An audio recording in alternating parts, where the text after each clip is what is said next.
values, values, values.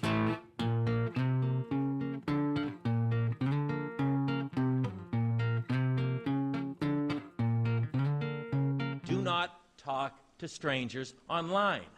They may pretend to be your classmate, your scoutmate, someone you know.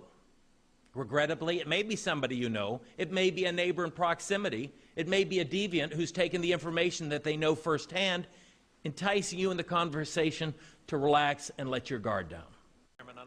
A former page has come forward to tell ABC News warnings were issued about Foley to pages in 2001.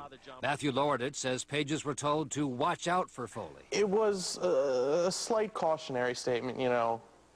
Don't get too wrapped up in him being nice to you and all that kind of stuff. You know, he's a nice guy, but he is a little bit odd. ABC News has obtained internet messages sent by Foley to 3 different pages after that warning. This is Dennis Hastert, the third most powerful Republican in the country and the man in charge of the House of Representatives. When did he first find out about Foley, and what did he do? And all of a sudden the press came out and that said that there were these emails that were from 2003, I guess, and Congressman Foley resigned. That's when I learned of it at that point. You know, I know Danny Hastert. I meet with him a lot. He is a father, teacher, coach, who cares about the children of this country. New reports that disgrace Congressman Mark Foley engaged in cyber sex with a teenage boy when he was supposed to be on the House floor for an important vote. To be honest, I'm a little too interested in you, so that's why I need to back off a little. Yeah, slow things down a little. I'm still young, like under 18. Don't want to do anything illegal. I'm not 18. Cool. Don't forget to measure for me.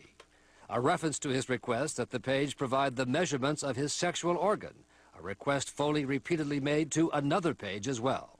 This is Tom Reynolds. He's in charge of the National Republican Congressional Committee, which raises money and gives money to Republicans for elections. He says he first learned of Foley's misbehavior in 2006. I did what most people would do in a workplace. I heard something, I took it to my supervisor. You know, I don't recall Reynolds talking to me about that. If he did, he brought it in with a whole stack of things. And I think if he would have had that discussion, he would have said it was also resolved, because my understanding now that it was resolved at that point. I took it to the Speaker of the House. It's then up to his approval. This is John Boehner. He's the leader of the Republicans in the House of Representatives and reports directly to Dennis Hastert. He says he first learned about Foley's emails in 2006. I believe I talked to the Speaker, and he told me it had been taken care of. And in my position, it's in his corner. It's his responsibility. The clerk of the House, who runs the page program, the page board, all report to the Speaker, and I believe that it had been dealt with. This is Rodney Alexander. A page from his district received obscene emails from Foley, which Alexander first learned about in 2005. This is John Shimkus. He's the Republican in charge of the page program, and Alexander told him about Foley in 2005. He didn't tell anyone else in the page program, and no formal action was taken. You know, this didn't happen under our while the pages were in Washington. It happened after these people left, in my understanding, left the page program. This is Jim Colby. He first knew about Foley's inappropriate actions with pages in the year 2000. He told the page program, which Shimkus oversaw. Colby is now under investigation for inappropriate behavior with 2 male pages on a camping trip in 1996.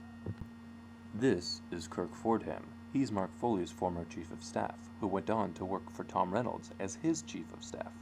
He learned of an incident in 2003 where Foley attempted to visit the page's dorm while drunk. The allegations come from Foley's former chief of staff, Kirk Fordham, who says in late 2003 he took concerns to the Speaker's chief of staff that Foley was getting too close to young male pages. and I received an instant message from a screen name that I did not recognize.